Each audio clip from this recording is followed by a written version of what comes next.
ठीक है, क्लियर है? यहाँ पर आगे बढ़ते हैं इसमें।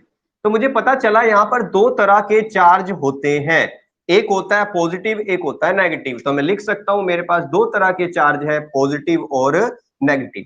रियल लाइफ में बहुत सारे ऐसे एग्जांपल्स है जहां पर बॉडीज पे पॉजिटिव और नेगेटिव चार्जेस अपने आप डेवलप हो जाते हैं। कैसे?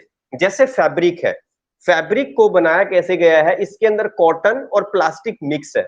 जब ये आपस में रब करते तो कई बार इस पे जो फैब्रिक है उसके ऊपर चार्ज आ जाता है और आपको आवाज भी आती है।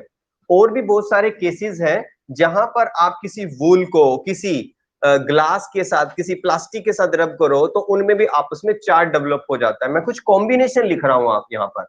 जैसे एक एग्जांपल है, जैसे आप कॉम्ब को अगर अपने हेयर पे रब करते हो तो उस कॉम्ब पर भी एक चार्ज आ जाता है, वो चार्ज आता है नेगेटिव का, और हेयर पे आ जाता है पॉजिटिव का।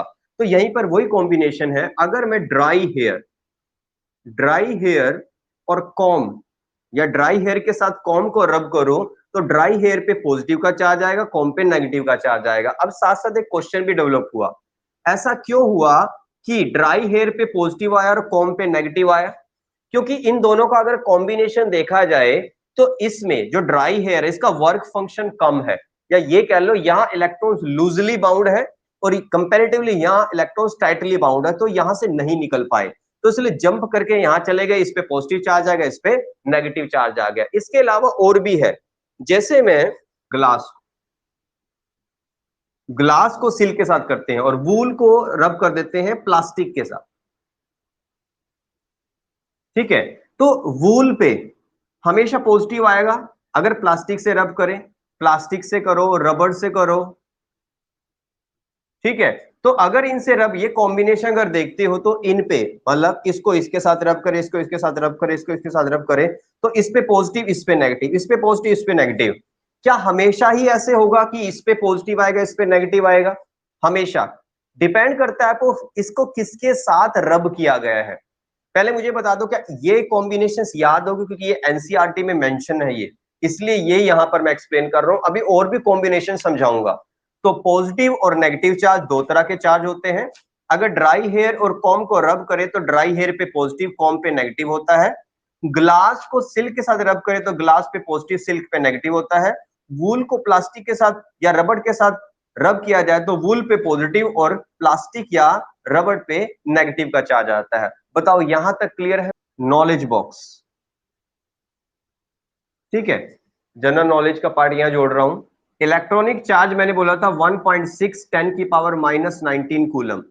अगर ये पॉजिटिव का होगा तो प्रोटॉन का चार्ज, नेगेटिव का होगा तो इलेक्ट्रॉन का charge. Mass of electron, electron के मास की बात कर लेते हैं। आप सबको पता होगा इलेक्ट्रॉन का मास होता है 9.1 10 की पावर -31 किलोग्राम के बराबर होता है। मैं ऐसे नहीं लिखवा रहा हूं, जो भी पार्ट यहाँ पे लिखवा रहा हूं वो आगे कहीं ना कहीं न्यूमेरिकल्स में, कंसेप्चुअल क्वेश्चन में यूज होने वाला है, इसलिए ये सब बातें आपको याद रखनी पड़ेगी। इसी तरह अगर मैं मास की बात करूं प्रोटॉन्स की और न्यूट्रॉन्स की, प्रोटॉन का मास कितना होता है? प्रोटॉन का 1.6726 10 की पावर -27 किलोग्राम, 10 की पावर -27 किलोग्राम, ये है प्रोटॉन का मास। इसी तरह न्यूट्रॉन का मास प्रोटॉन के मास के काफी पास है, वो होता है 1.6748 इंटू 10 की पावर -27 किलोग्राम। वैसे दोनों को एक ही लिखते हैं, 1.67 1.67। सुपर्ब की पॉइंट, ये जो सुपर्ब की पॉइंट्स हैं ये कहीं ना कहीं बोर्ड या कॉम्पिटिटिव का कंसेप्ट होता है। तो एक आप हेडिंग बना लो, सुपर्ब की पॉइंट्स। वन बाय वन समझाता हूं, अब लिखते चले जाना। पहला पॉइंट, सुपर्ब की पॉइंट का पहला पॉइंट, एक बॉडी ए बॉडी थी, एक बॉडी बी बॉडी थी। जहां से इलेक्ट्रॉन ट्रांसफर हो गए, मतलब जहां से चले गए, 4 इलेक्ट्रॉन चले गए। विनायक मुझे बताओ, जहां से इलेक्ट्रॉन चले जाते हैं उस पर पॉजिटिव का चार्ज आता है, नेगेटिव का? जहां से, हाँ, वहां पर उतना ही, जितने इलेक्ट्रॉन जाते हैं उतना ही पॉजिटिव का, और जहां आ जाते हैं वहां पर कितना? माइनस का। लॉजिक क्लियर हुआ? जो बॉडी इलेक्ट्रॉन्स को लॉस करती है उस पर पॉजिटिव का चार्ज आता है, और जो इलेक्ट्रॉन को गेन करती है उसके पास नेगेटिव का चार्ज आता है। Second point, okay.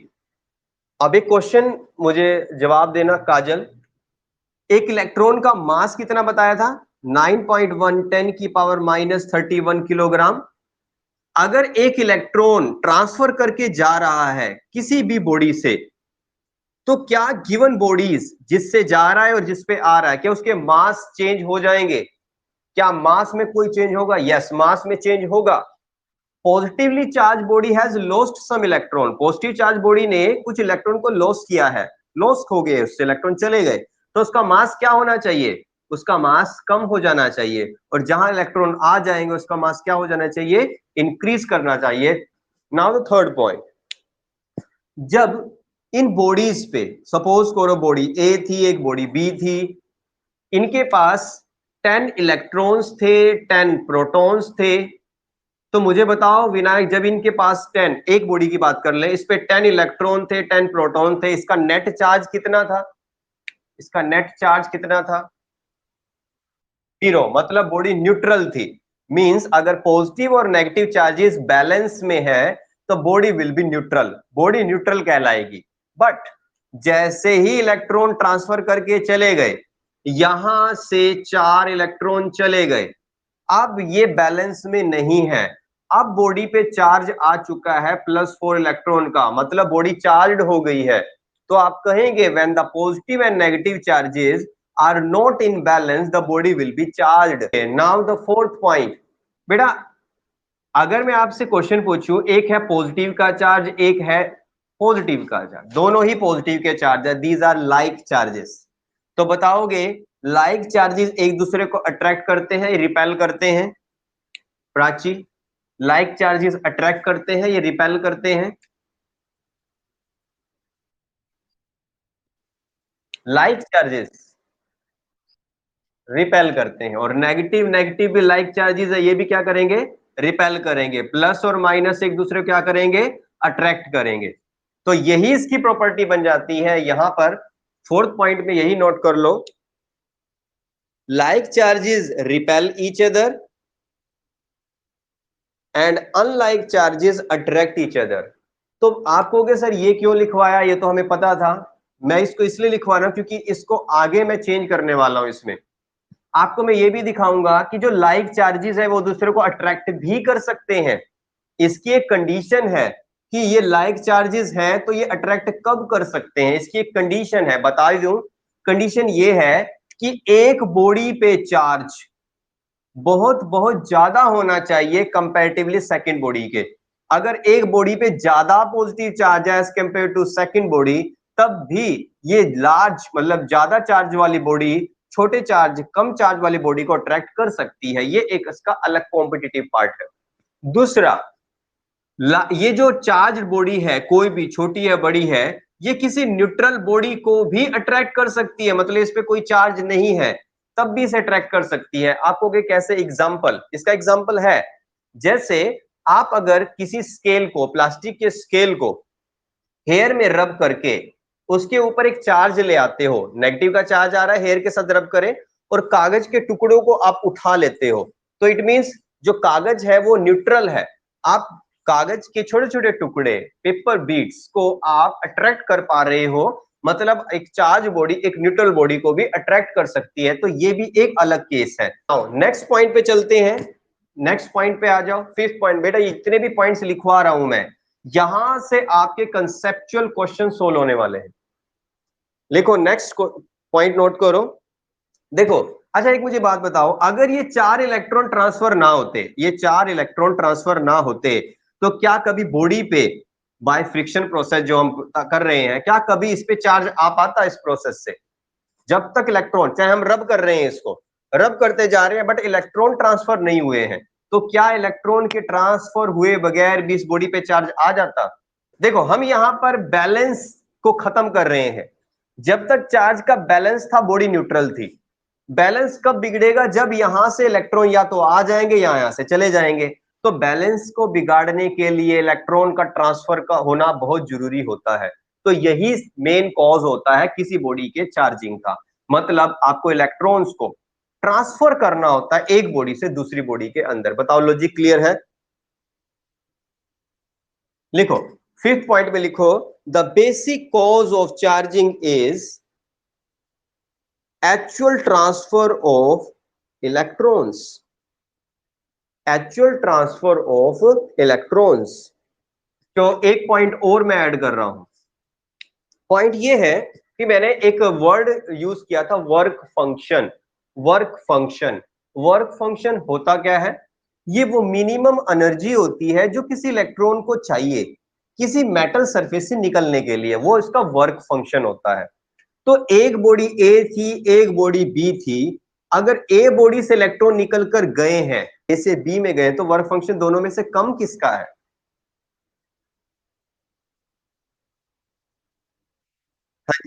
ए का, क्योंकि मैंने कहा वो मिनिमम आउट ऑफ एनर्जी है, दोनों को एनर्जी दे रहे थे आप, मगर जिसको कम एनर्जी चाहिए थी वहां से पहले निकल जाएगा। तो इसका मतलब वर्क फंक्शन किसका कम है? ए का। तो आप कह सकते हो ये ट्रांसफर होता है। ट्रांसफर कहां से कहां होता है? उस बॉडी से होता है जिसका वर्क फंक्शन कम होता है, उस बॉडी में हो जाता है जिसका वर्क फंक्शन कंपैरेटिवली ज्यादा होता है। ओके, तो यहां पर आपने देखो एक बेसिक समझ लिया कि जो इलेक्ट्रिसिटी है फ्रिक्शन से कैसे डेवलप होती है, और दो तरह के चार्जेस होती है, पॉजिटिव और नेगेटिव चार्जेस होते हैं। बट अभी तक मैंने डेफिनेशन नहीं बताई कि चार्ज होता क्या है। तो एक हेडिंग बना लो पहले तो, चार्ज। कोई पूछेगा नहीं बट आपको पता होना चाहिए कि चार्ज है क्या। एक हेडिंग बना लो, चार्ज। अच्छा, एक क्वेश्चन का आंसर दो। एक बॉडी है, इस बॉडी के ऊपर पॉजिटिव का चार्ज है, दूसरी बॉडी है इसके ऊपर भी पॉजिटिव का चार्ज है। हाँ जी, अब मुझे बता दो आपने समझ लिया है ये बॉडी इस बॉडी को, ए बॉडी बी बॉडी को अट्रैक्ट करेगी रिपेल करेगी? ओके, अच्छा, दोनों पे नेगेटिव होगा, अट्रैक्ट करेगी रिपेल करेगी? रिया आप बताओ। दोनों अट्रैक्ट करेगी रिपेल करेगी, लाइक चार्जेस हैं। अच्छा विनायक आप बताओ, एक पे प्लस एक माइनस, अब क्या करेगी? एक पे प्लस है बेटा, एक पे माइनस है, अट्रैक्ट करेगी अब की बार, क्योंकि लाइक चार्जेस में रिपेल हो रहा था और अनलाइक चार्जेस में अट्रैक्ट हो रहा था। अच्छा अब लास्ट क्वेश्चन सबसे, दोनों पे कोई चार्ज नहीं है, रिया आप बता दो, अब ये एक दूसरे को अट्रैक्ट या रिपेल करेंगे? कुछ भी नहीं करेंगे। यही इसका आंसर है कि चार्ज ही वो चीज होती है जिसकी वजह से एक बॉडी दूसरी बॉडी को इलेक्ट्रिकली या तो अट्रैक्ट करे या रिपेल करे। चार्ज नहीं है तो वो इलेक्ट्रिकली ना तो अट्रैक्ट कर सकती है ना ही रिपेल कर सकती है। रिया को ये डेफिनेशन क्लियर हुई कि चार्ज ही वो चीज है, चार्ज ही वो प्रॉपर्टी है जिसकी वजह से एक बॉडी दूसरी बॉडी को इलेक्ट्रिकली अट्रैक्ट या रिपेल कर सकती है। That is charge. In bodies पे अगर पॉजिटिव पॉजिटिव का चार्ज था तो ये रिपेल कर रही थी, नेगेटिव नेगेटिव का चार्ज आया अब भी ये रिपेल कर रही है, पॉजिटिव नेगेटिव का चार्ज है तो अट्रैक्ट कर रही है। बट अगर इनके पास चार्ज ना होता, देखो आपने तो ग्रेविटेशन पढ़ रखा है, वो मासेस का अट्रैक्शन, वो भूल जाओ। इलेक्ट्रिकली इलेक्ट्रिकली ना तो ये अट्रैक्ट कर रही है ना ही रिपेल कर रही है, ठीक है? तो चार्ज ही वो चीज है, charge is something possessed by material bodies, जो मटेरियल बॉडी के पास होता है, which makes it possible for them, कि वो उसे इस एबल बना देते हैं, दे कैन इलेक्ट्रिकली अट्रैक्ट और repel each other and give response to the force. इस फोर्स का रिस्पॉन्स भी दे सकती हैं।